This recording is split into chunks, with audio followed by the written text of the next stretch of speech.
Productions presents the Tylervision Comedy Hour. Oh yeah, that's the ticket. Ooh, welcome all you Tylerians to the Tylervision Comedy Hour, the best 30 minutes of comedy in the galaxy. Yeah, we're gonna have on Brett Lawrie, Channel 7 news producer, music producer from the Improv, right? And Rodney Bigham, BET, Showtime at the Apollo, and much more, right? So this airs on TV in June, but today it's 420 today, and I don't smoke dope, but I'm 420. Yeah. The mind of a 4-year-old and the body of a 20-year-old, you know. And, you know, girls, lots of girls, they say to me, hey, you know, age is only a number. So if I was 2, you would date me? You know, 2's a number, right? Okay. You know, I'm clean and sober about 10 years now, almost going on 10 years, but not California sober, right? California sober is when you drink booze and you smoke dope. Yeah. Now, how is that sober? Oh my God, right? You know, can you drive, right? You know, in St. Thomas, it's legal to drink and drive at age 18 for decades. So, you know, get your rum, right? But 3 decades ago, a pack of cigarette papers would get you a year in prison down there, right? And I rolled tobacco, so I had to go into the black market, right? You know, why do they call it the black market? I mean, the guy I got it from, he's a white guy with long hair, you know.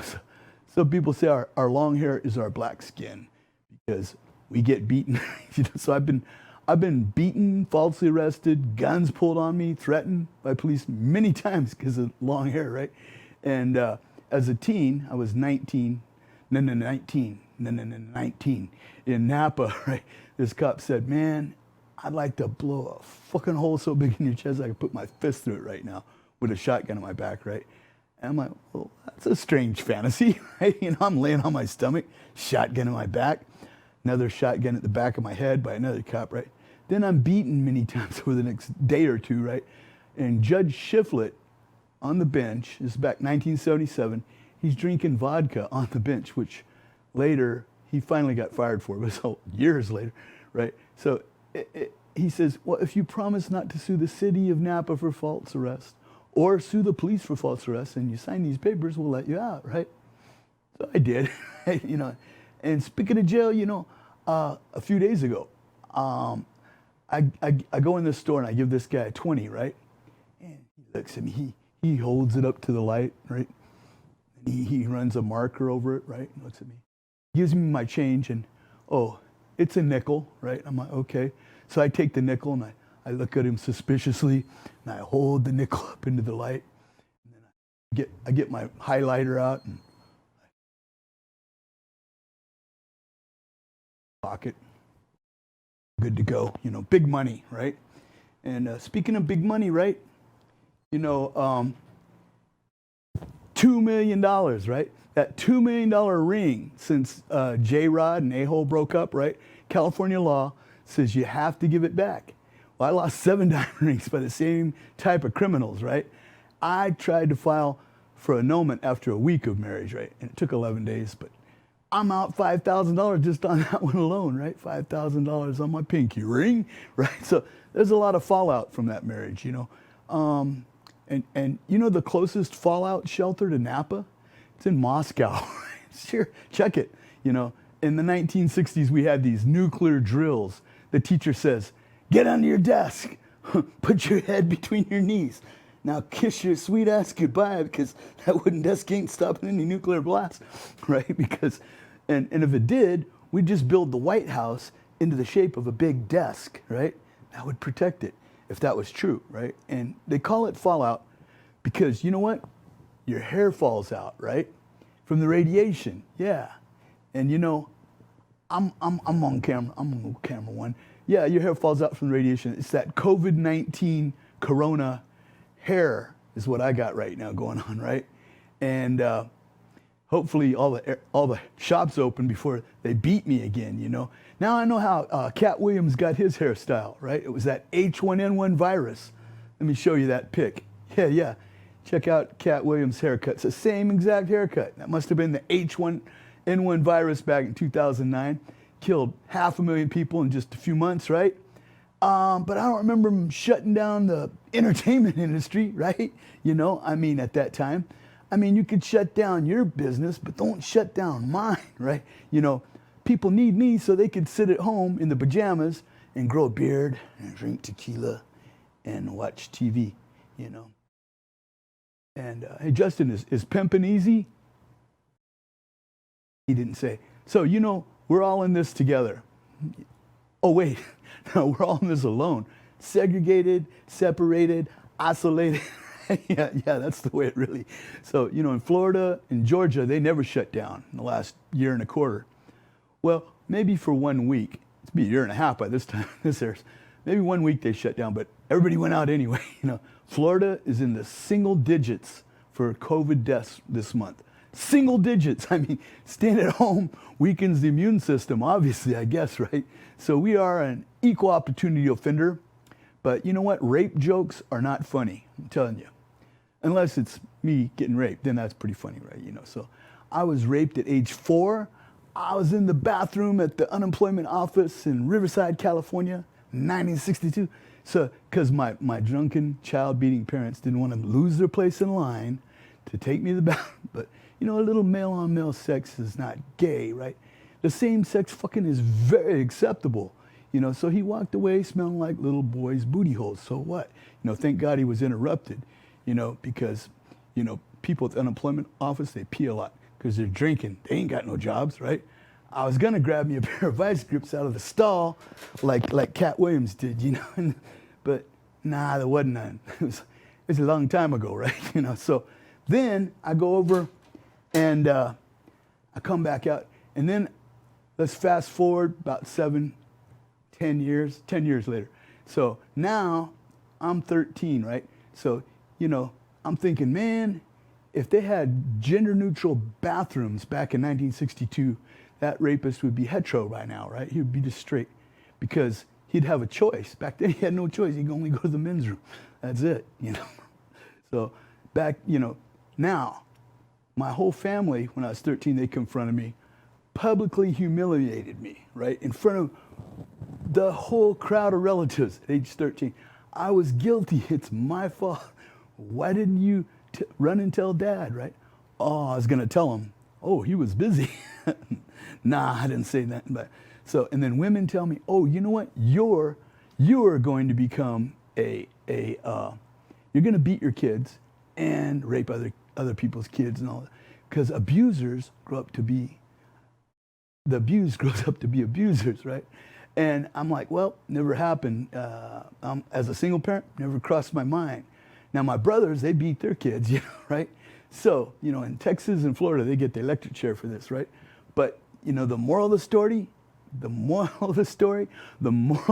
is family is everything.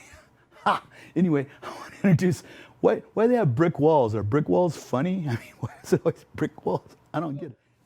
And welcome to the show. We're back. And first guest I'd like to introduce right now is Brett Lawrie, straight out of Florida. Thanks. Welcome to the show, Brett. How you doing? Hey, man, I appreciate it, sir, man. I have so much to say. Why is the employment line so long? Let me tell you something. Do not lose your ID. Do not lose anything. Don't get anything stolen. There's a line for everything. I went to let me tell you something. Oh, yeah, by the way, let me not even stress myself out. Happy 420 to all my smokers.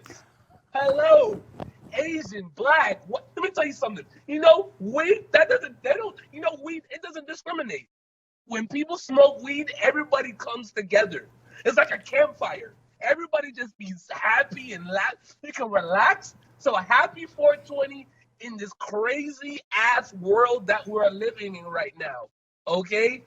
Unwind, be with your kid. Oh, don't be with kids, but you know what I'm saying? Before you get to your kids, smoking weed, you know what I'm saying? Get you some beers, you know, chill and relax. This world is fucked up. But guess what? God gave us the world, the plants, for us to smoke the herbs. I'm Jamaican. I'm from Jamaica. This is what we do. Come to Jamaica. You know what I'm saying? I have so much to say. Let me tell you something, man. I hate playing basketball in the hood. You know why I don't like playing basketball in the hood? Because hood people, hood brothers, they don't know how to take a beating. You know what I'm saying? Once you beat them, oh, bro, that wasn't it, bro. Oh, man, play me 1-on-1 for the dub. Play me 1-on-1 for the 20. You know, all this stress. I like to unstress myself and play basketball. You ever play basketball with white people? And I'm not trying to make this a race thing. I'm not trying to make this a race thing. But after I'm done playing basketball with white people, guess what they do? They come to me, sir, you had a great game. Do you play these parks all the time? I don't, but you know, that is a great game. And you know what they do? You know what white people do? You know, they give me a good handshake, and guess what? I can see their mother and their parents from across the street. They walk over and they give you, hey, we have Gatorades, we have waters, we have everything. You know, my people, when I'm done with the game, they want to fight you. They want to, oh, bro, that was a lucky-ass shot. Oh, that was a lucky-ass shot, man. Oh, you can play me for the dub. What? No, I'm not trying to play anything. I'm trying to go home. I'm trying to relax. I don't want to play another game with you. You lost. Take your loss. Why people don't act like that? They don't. They shake your hand. Oh, that was a good game, sir. That was you know, I'm just so frustrated, you know? But, you know, it is what it is, you know? Shout out to all my people that are trying to make it in this crazy world, man. Get your stocks. I've been on stocks before the stocks even blew up.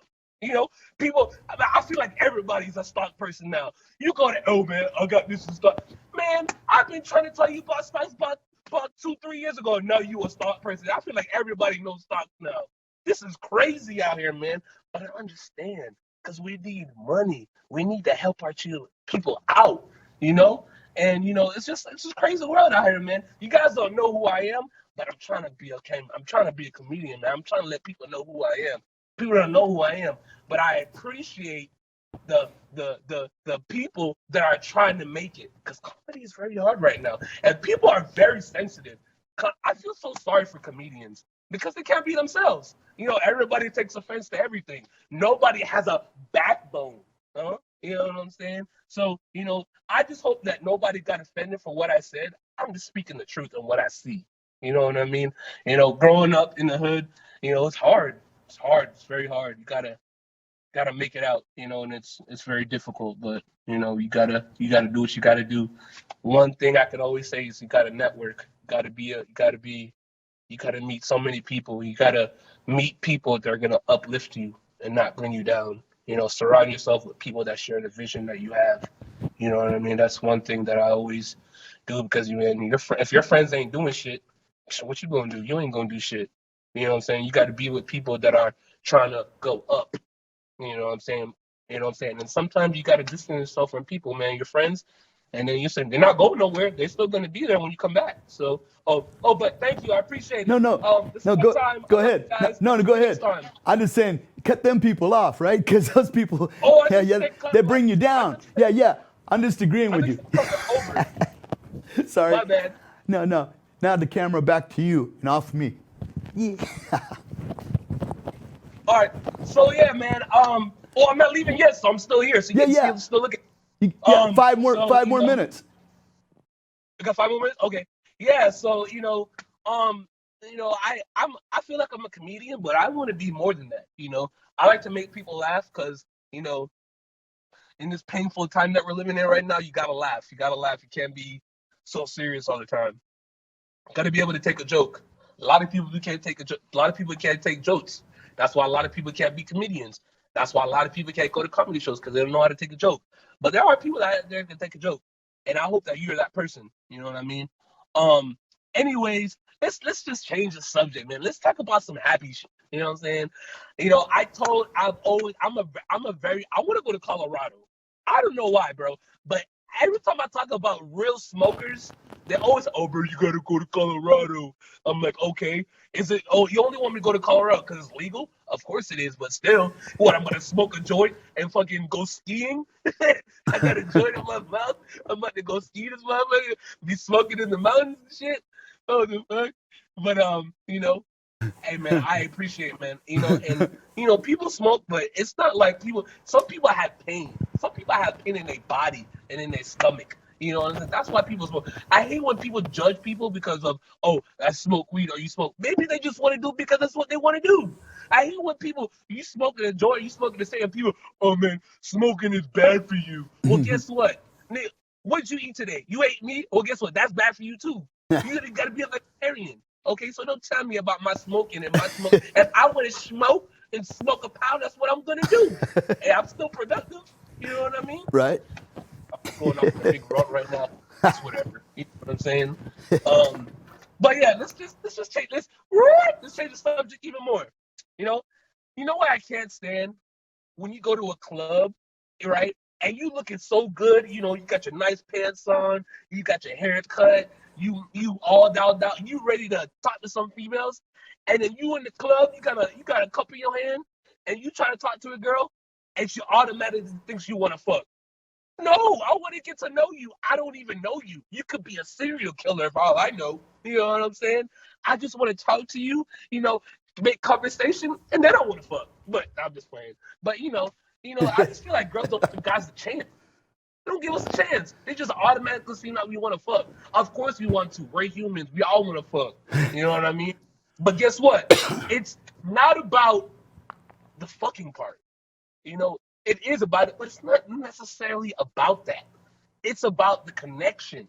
You know what I mean? Because once you build that connection, you can always fuck at any time, I feel like. You know what I mean? But it's a crazy world out here, man. That's why you gotta find somebody that you can build with. You know what I mean? It's life lessons. Can I shout out my social media real quick? Yeah, of course. That's what I'm here for. Follow me on Instagram. It's BRETTRL. That's my Instagram, and my Snapchat is that boy Brett RL. I appreciate you, sir. Brett RL. Got you. You are appreciated. Let me tell you right now.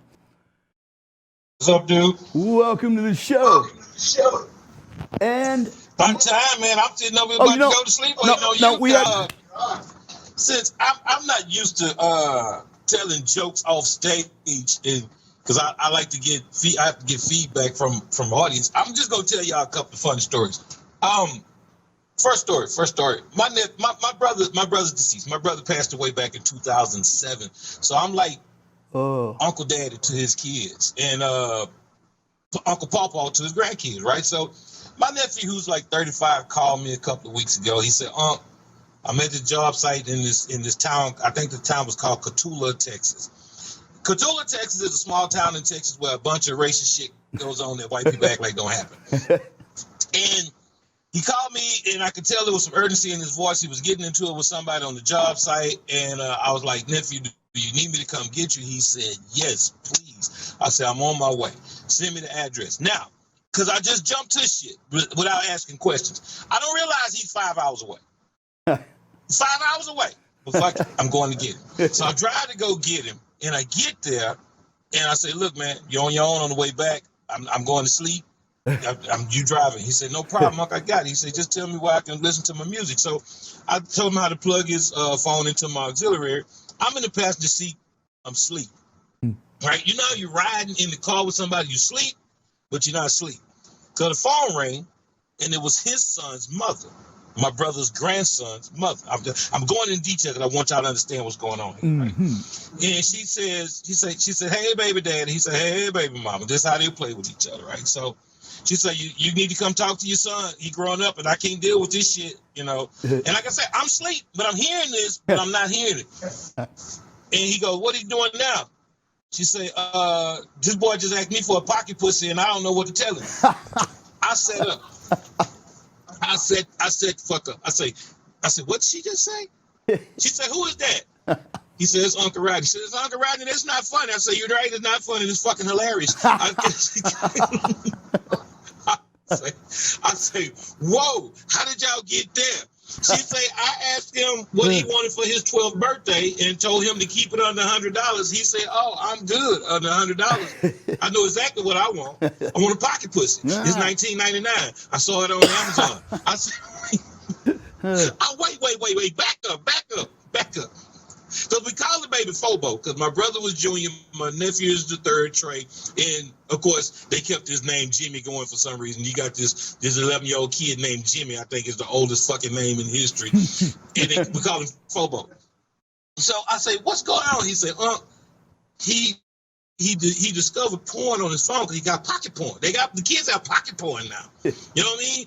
Anything you want to see, you Google on your phone. You can say black bitches sucking dick and it pops up, you know what I mean? And right there. So he discovered the porn, then he discovered himself, and now he don't want to let it go. So he look at me, he say, what should I do? I don't know what to do. I say, I don't know, motherfucker. Y'all ain't have pocket pussies when y'all was growing up. We just had magazines. You know? I don't know what to tell you. I say, but I know this. If he calls me around Christmas time and say he needs some lube, I know y'all got it for him. You know what I'm saying? He say, I talked to him and I told him, I say, man, what you're doing is not abnormal. We all did it, but you're a little obsessive with it because he's a fucking genius. The kid is a genius. He knows how to project the shit from the phone to the TV. So he's watching his pocket porn in 65-inch high def on the damn TV in the house.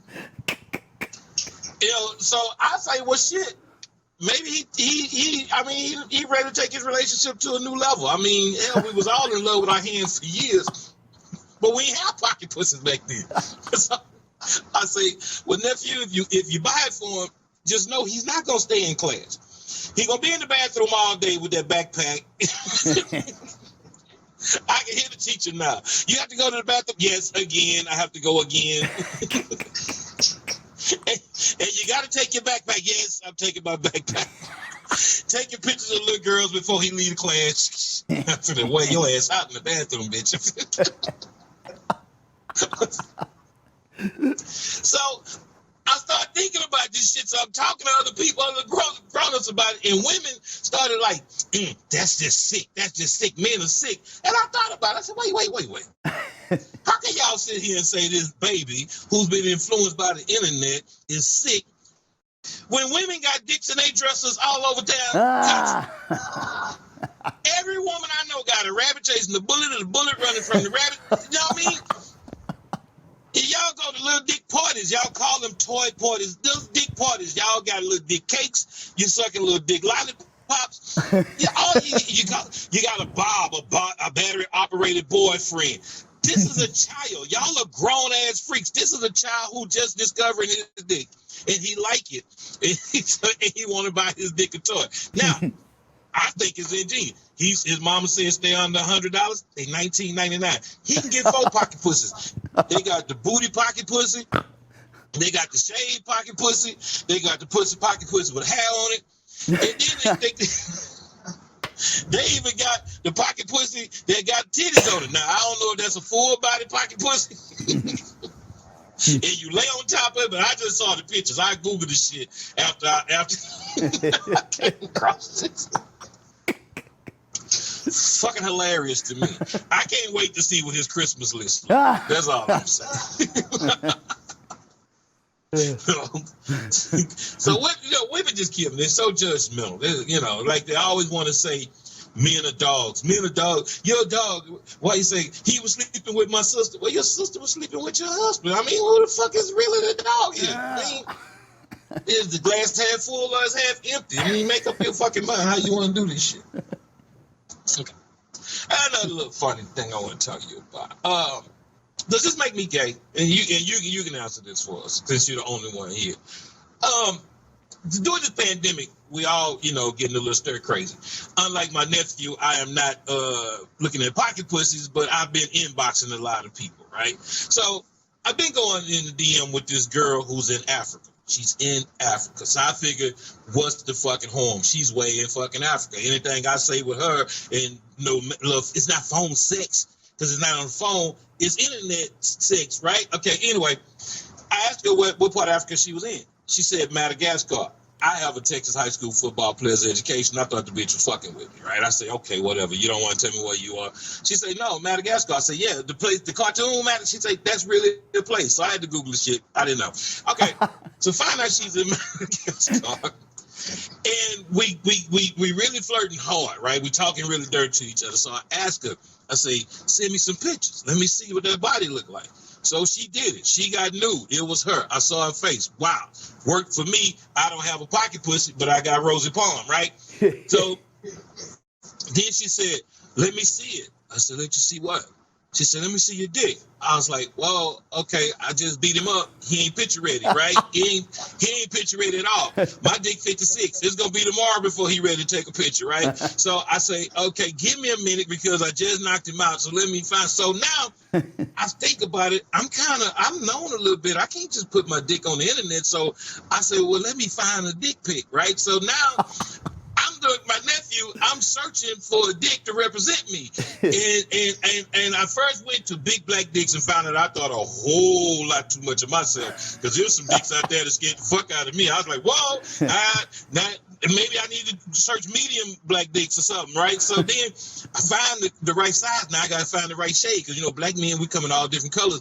So now I'm searching for this dick, for the perfect dick, right? So then I find the dick that I want to represent me. And I sent it to her, right? Does that make me gay? Because I was on the internet looking for dick pics, and then here's the real fucked up part about it. She liked it, right? And then so she hit me up a couple of weeks later. She says, hey, I want to see it again. I'm like, you don't still have it? She say, no, it went off my thing. So now I got to go back and research and try to find the same dick. Which took me, I'm like, is that the dick? I'm not sure if this is the dick. Is that the right dick? So then when I found the dick again, I saved it in case she wanted to see it again. Does that make me gay? Because I got another dick in my phone. If you would have got pulled over in your car and the cop sees you searching, then it would make you gay. But otherwise, no. See, because I was actually catfishing with the dick. I was fishing for cat with a picture of another dick. It's just like going fishing and using fake bait. You know what I'm saying? Just had another, somebody else's bait that I was using to catch it. Now, the fucked up part is she later told me she got family in Dallas, which is only like 3.5 hours from Houston. So she said, I'm coming to Texas. If I come to Dallas, can you come and meet me? I gotta go.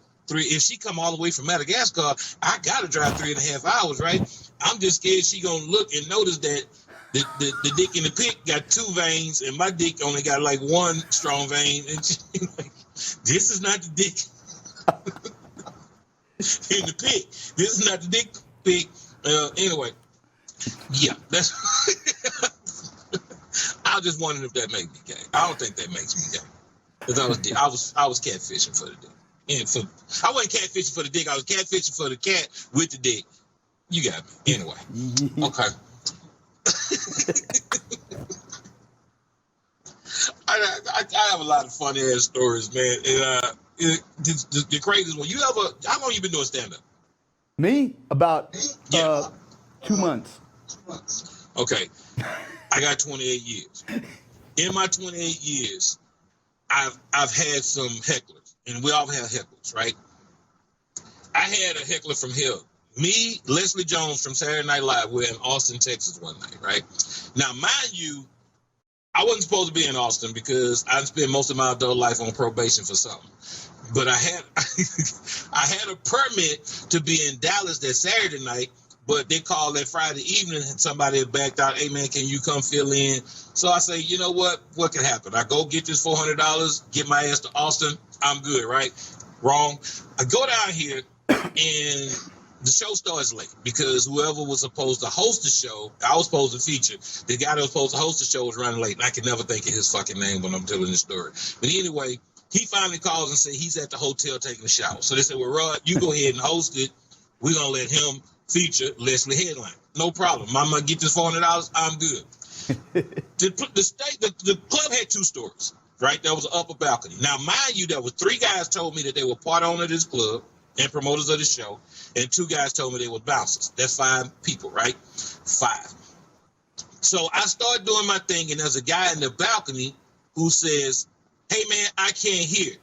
Now, mind you, I can't see him. Lights in my eyes, it's dark. I say, excuse me, sir, I don't know too much about the club or the sound system, but people can hear downstairs, and there's some tables available down here. If you want to come down here, you can. He yelled out, "Fuck that! Make it where I can hear." All right, we're going to ignore that idiot because he just want to be seen. I'm going to go on and do my thing. So I'm going on, and then he starts heckling again. So now I got to go back and forth with him. And, of course, I'm tearing his ass up. Everybody's laughing. Then he says, "All right, that was funny, but I hope you don't have no more than 5 minutes left." But now I'm pissed off. So I go, "Well, 5 minutes was enough for your mama last night. She got satisfied." Then he said, "I better come down there and kick your ass for 5 minutes, punk." Well, I ain't no little dude. Now, mind you, this was about 20 years ago, so I was still in pretty good shape. And I said, "I can't stop you from talking. I know I can't stop you from walking, but don't come singing, come swinging."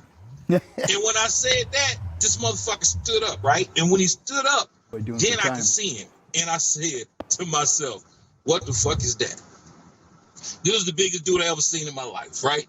So I'm wearing sandals. I got on some white slack. It don't matter what I got on. This dude is about to beat my ass. So it's happening. He gets up and he walks to the back of the club. Now I see the women up there trying to stop him, and he like, "No, fuck that. He coming." So I started unscrewing the pole from the base of the mic stand really fast, right? I got you. I started unfolding, and so I make the announcement, "Hey, man, somebody need to stop that dude because that dude is in trouble. I got a cast iron pipe in my hand." So now everybody's looking at me. These 3 guys who said they were part owners, these 2 bouncers, they're looking at me trying to see what I'm going to do. He comes to the stage. The stage is about 4 feet high. He don't find the stairs. He broad jumps like a fucking gorilla in the mist, right? He broad jumps and he's on the stage. I said, "Man, what the fuck is this?" And he said, "What's up, punk?" And his chest looked like 2 briskets that was about to bust out his shirt, right? So I took the mic stand and I struck him on his neck. And I swear to God, he did this. Ooh. And looked back. I said, "What the fuck?" So I hit him again and knocked him out. Blood is trickling. I leave Austin. I don't just leave the club. I leave Austin. I'm heading to Dallas. Fuck that. Because I know when this motherfucker wake up, he going to be pissed off, right? So I get around Waco, Texas, and Hope Flood calls me from California. She said, "Where are you?" I said, "I'm heading to Dallas." She said, "I heard you just killed a nigga in Texas." I said, "Hope, please don't tell me that boy is dead." She said, "You just had a fight." I said, "It wasn't really a fight. I hit the dude with a mic stand." She said, "Rodney, why you hitting people with mics?" I said, "It was a big nigga." She said, "But you a big nigga." "He was a bigger nigga. What the fuck you want from me?" I say, "Listen." She said, "Well, let me call and find out what happened." She called me back. She said, "Look, it's a good thing you left because he woke up and woke both them bouncers." I said, "Hope, that was the biggest dude I ever seen in my life." Long story short, some years go by. One of the promoters on Facebook say the first time he met me, I was about to get my ass whooped by the world's strongest man, but I had a pipe in my hand. I said, "Why you keep calling him the world's strongest man?" He said, "You don't know who that was?" I said, "Motherfucker, did you not remember me leaving? I didn't check his ID." He said, "It was Mark Henry." Ooh. Yeah. Mark Henry, the wrestler, the power lifter motherfucker, right? So a friend of mine who's a wrestler has a podcast here in Houston, gets in touch with him and says, Mark say, "Well, I wasn't coming on stage to fight. I was trying to scare the comedian and be part of the show." I say, "Well, you succeeded twice, motherfucker, because you scared the shit out of me." We better. There's a guy holding a sign up over here that says "Wrap it up," but I don't wear condoms. I don't know why he's holding that sign up over here. But he said we're 4 minutes over. I'm like, 4 minutes over? Shoot, we're just having fun. The Tylervision Comedy Hour was filmed before a Cannes studio audience.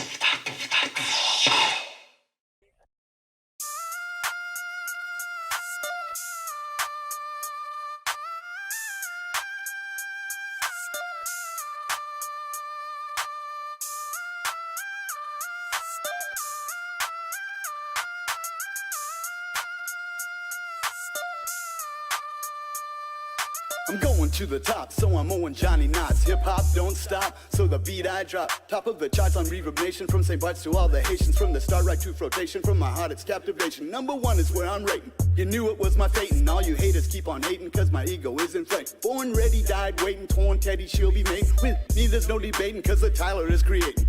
707 to the 340. Down to St. Thomas out of SFO. 707 to the 340. Napa Valley, Cali to the Bolongo. West Indian, East Indian, I'm from the Cherokee Nation. I'm on the radio, depending on the station. 107.9 playing me in rotation. It's like heaven, it's fine all across the nation. I'm the new sensation, positive vibration. Number one Caucasian for a new generation. I came here on vacation, I'm here for the duration. Fame and transportation to my world domination.